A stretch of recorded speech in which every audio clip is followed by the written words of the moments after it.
Welcome to the Berman Golf Podcast, where we're helping golfers over the age of 60 increase distance off the tee so that they can hit shorter irons into the green. Yeah, baby. You can visit us at bermangolf.com for more information and get ready. This is going to be a fun one.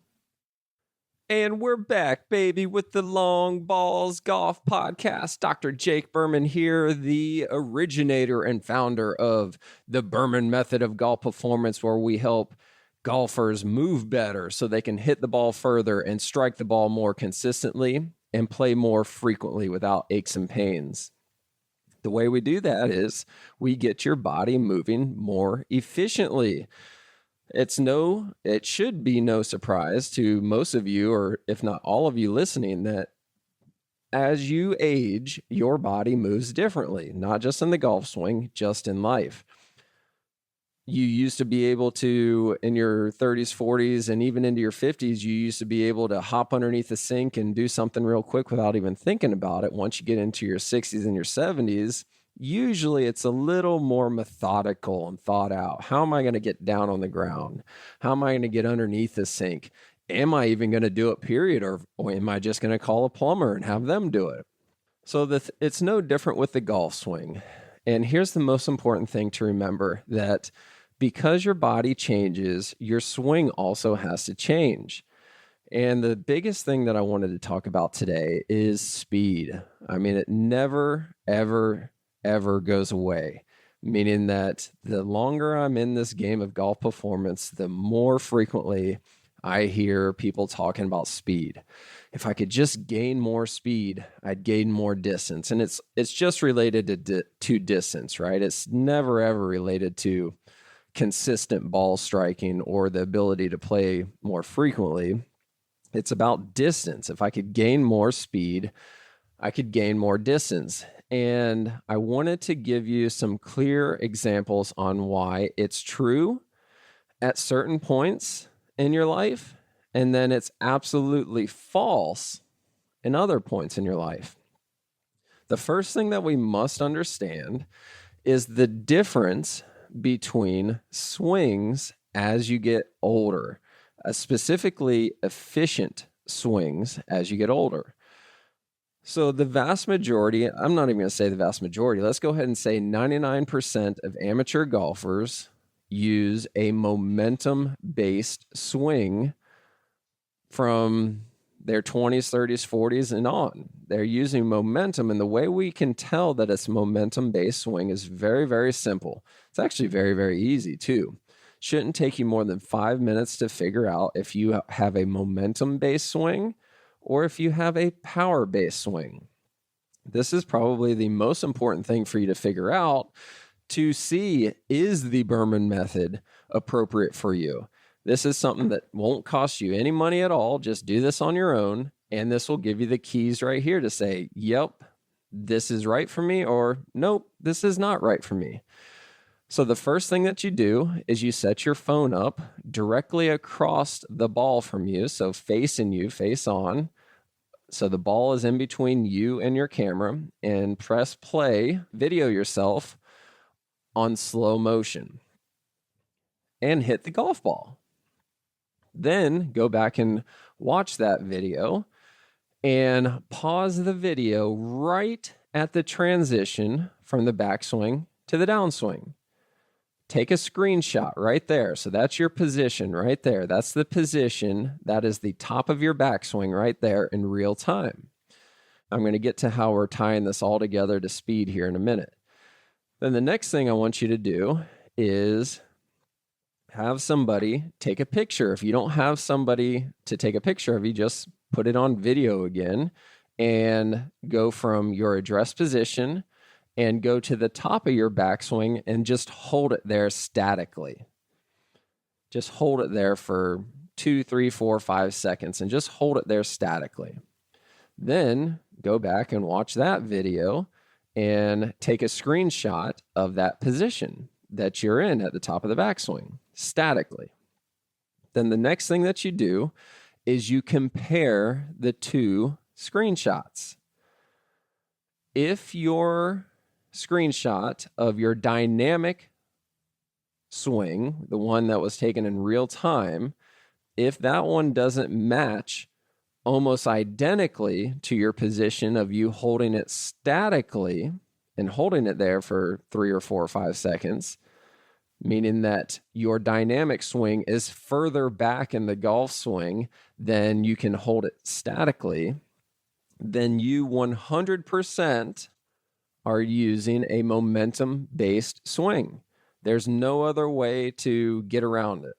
You can't try to rationalize it in any way, shape, or form using the laws of physics if you cannot statically hold that same exact position at the top of your backswing that you're getting to dynamically.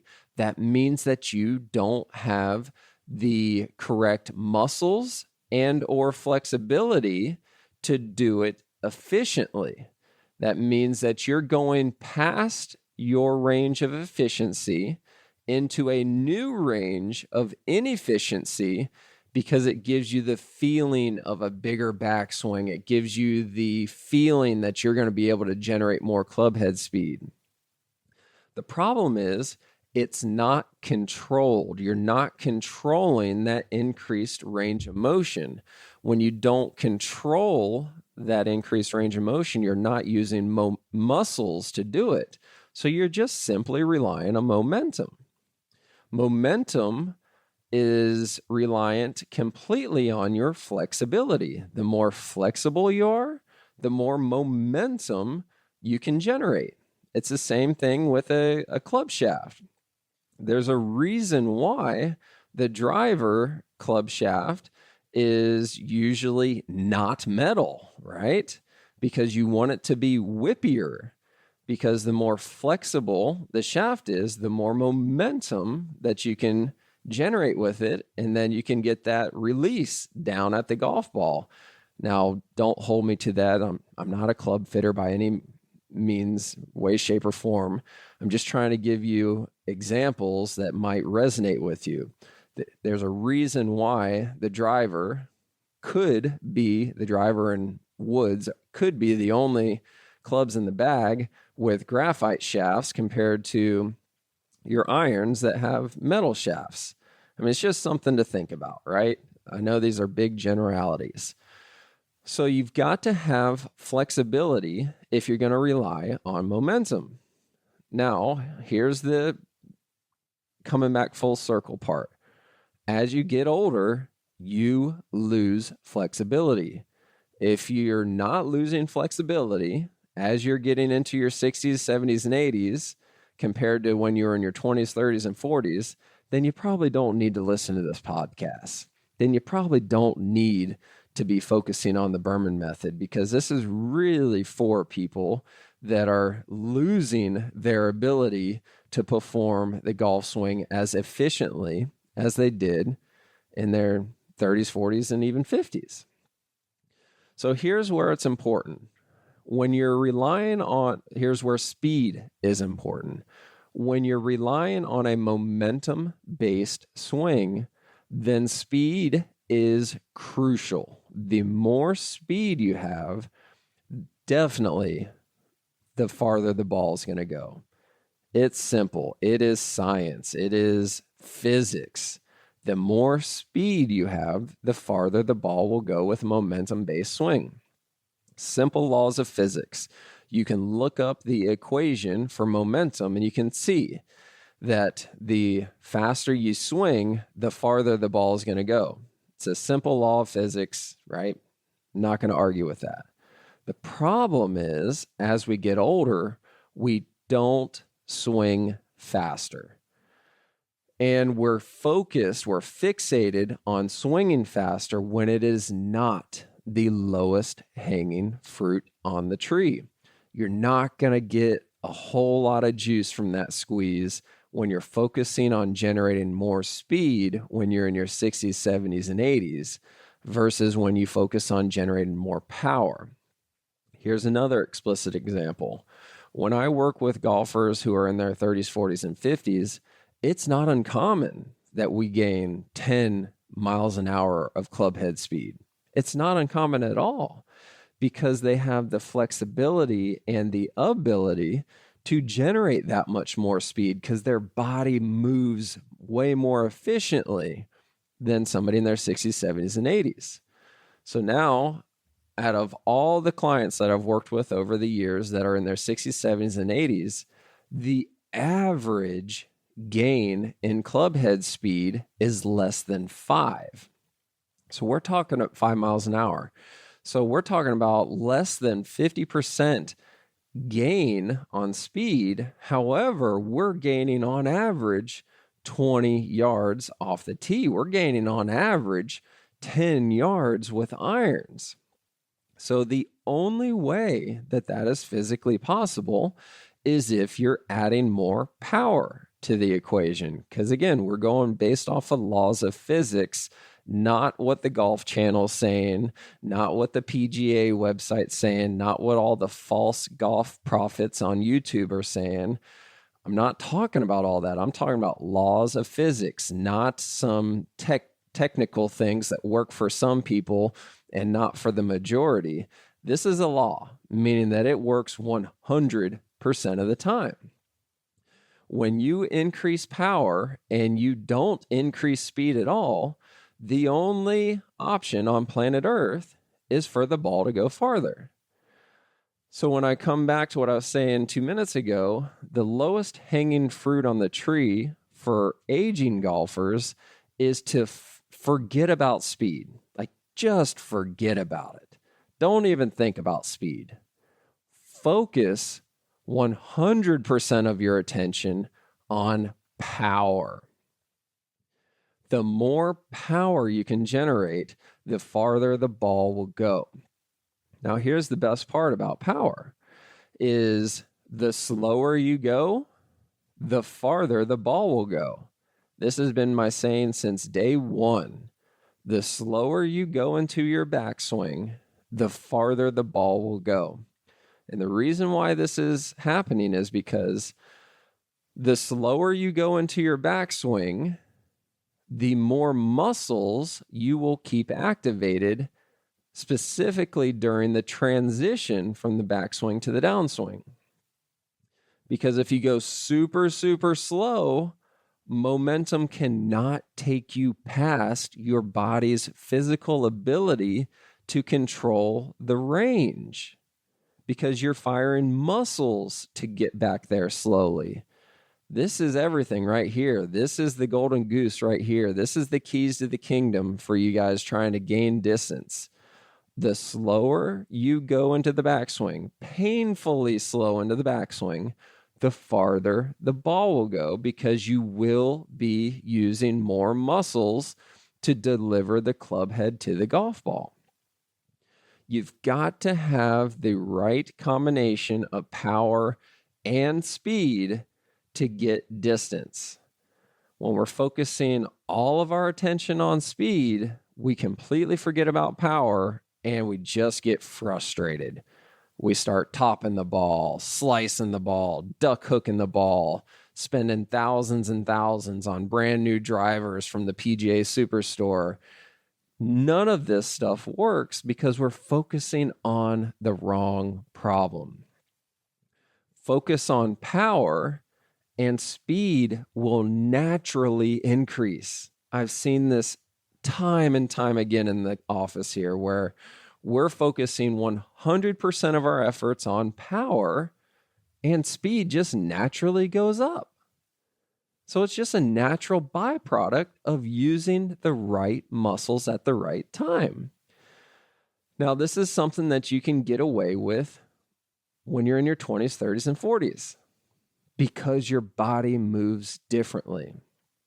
It doesn't move like that when you're in your 60s, 70s, and 80s. And I don't care how young you think you are mentally, it does not move the same. So when we're focusing on going super slow in our backswing to the top of the backswing, and then initiate the downswing with the right muscles, core activated, glutes activated and firing, and we got our hips turning and leading the way, creating that nice lag, it's almost impossible for it to not be going faster, the club head not to be going faster. But more importantly, it really doesn't even matter that much because we can swing the club the same exact speed with more power, and the ball has no other choice on this planet Earth but to go farther. So that's the big thing that I wanted to communicate today, because for whatever reason over the past week, I've been hearing it more and more and more. I want to swing faster. I want to swing faster. I don't know if they've got a new marketing campaign on PGA.com or Golf Channel or whatever it is, but something's going on lately, and speed is not the answer. That is a byproduct of using the right muscles at the right time, which creates more power and naturally positively affects your speed. Again, for aging golfers, it's different if you're 30 years old and you're Gumby and you can wrap the damn club around your neck and get it back and you can time it effectively. That's not what we're talking about. So, with all that said, if you want more information on how you can create this power efficiently, effectively, and quite simply, to be quite honest, check out the T-Shot Transformation. We just got a brand new member site. So if you've already gone through our T-Shot Transformation, make sure you reach out to us. We're methodically trying to reach out to you and make sure that you have access to this new membership site. Everything is right there with easy use, and you can see it all in one place versus our old school way through emails.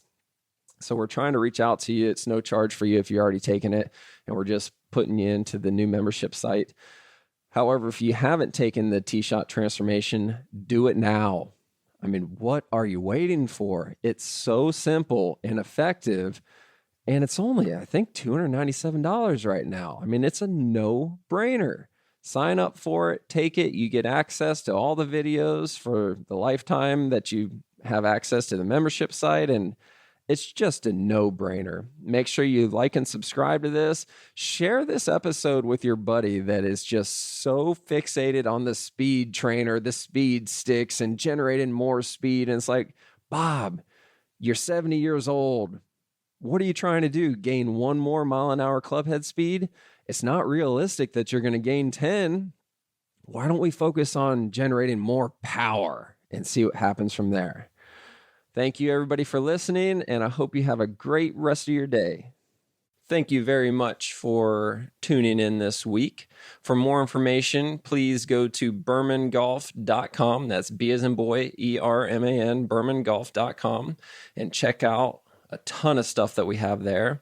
Or even better, go to our socials, Facebook, Instagram, YouTube. Make sure you subscribe to us on YouTube, like us on Facebook, follow us on Instagram.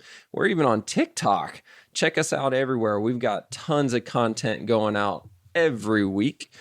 And please give us a thumbs up. Comment on the videos. Let me know what your questions are. Try to shoot holes in this. I'll do whatever I can to help you out the best that I can. Thank you, guys.